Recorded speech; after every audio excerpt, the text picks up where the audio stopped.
Hi friends, అందరికీ నమస్కారం. ఇప్పుడే అందిన వార్త. జగన్ కు పెద్ద దెబ్బ, ఇక లేవడం కష్టమే. ఈ విషయాలన్నీ తెలుసుకునే ముందు ఈ వీడియోని ఎక్కడ స్కిప్ చేయకుండా కంప్లీట్ గా చూడండి ఫ్రెండ్స్. అప్పుడే మీకు కంప్లీట్ ఇన్ఫర్మేషన్ అనేది తెలుస్తుంది. అలాగే ఇప్పటి వరకు మన ఛానల్ ఎవరైతే సబ్స్క్రైబ్ చేసుకోలేదో దయచేసి సబ్స్క్రైబ్ చేసుకోండి ఫ్రెండ్స్. అదే విధంగా లైక్ చేయడం మాత్రం మర్చిపోకండి. లైక్ చేయడం వల్ల ఇలాంటి ఇంపార్టెంట్ ఇన్ఫర్మేషన్ చాలా మందికి రీచ్ చేసిన వాళ్ళ మొత్తం మీకు లేట్ చేయకుండా వీడియోలోకి వెళ్ళిపోదాం ఫ్రెండ్స్.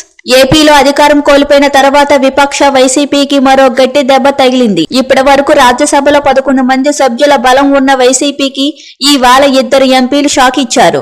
ఎంపీలు మోపిదేవి వెంకటరమణతో పాటు బీదా మస్తాన్ రావు కూడా రాజ్యసభ చైర్మన్ జగదీప్ ధన్కర్ ను కలిపి తమ రాజీనామాలు సమర్పించారు.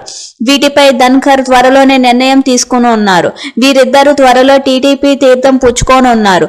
రాజీనామాలు చేసిన అనంతరం వీరు కీలక వ్యాఖ్యలు చేశారు. రాజీనామా సమర్పించాక మీడియాతో మాట్లాడిన బీదా మస్తాన్ రావు తనకు మరో 4 ఏళ్లు పదవి కాలం ఉందని, మోపిదేవికి మరో 2 ఏళ్లు పదవి కాలం ఉందని, అయినా స్వచ్ఛందంగా రాజీనామాలు సమర్పించినట్లు వెల్లడించారు. ఎలాంటి ప్రలోభాలకు లోను కాకుండా స్వచ్ఛందంగానే తమ పదవులకు వదులుకున్నట్లు తెలిపారు. అలాగే కుటుంబ సభ్యుల అనుచరులతో చర్చించి భవిష్యత్తు కార్యాచరణ ప్రకటిస్తామన్నారు. రాజీనామా చేసిన మరో ఎంపీ మోపిదేవి వెంకటరమణ కూడా స్పందించారు.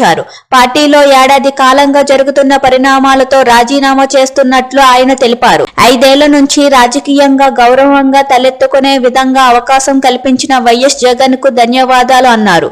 పరువు ప్రతిష్టల గురించి కొందరు మాట్లాడుతున్నారని, 40 ఏళ్ల నుంచి గౌరవప్రదంగా రాజకీయం చేస్తున్నానని మోపిదేవి తెలిపారు. ప్రజల మధ్య ఉంటున్నానని గుర్తు చేశారు.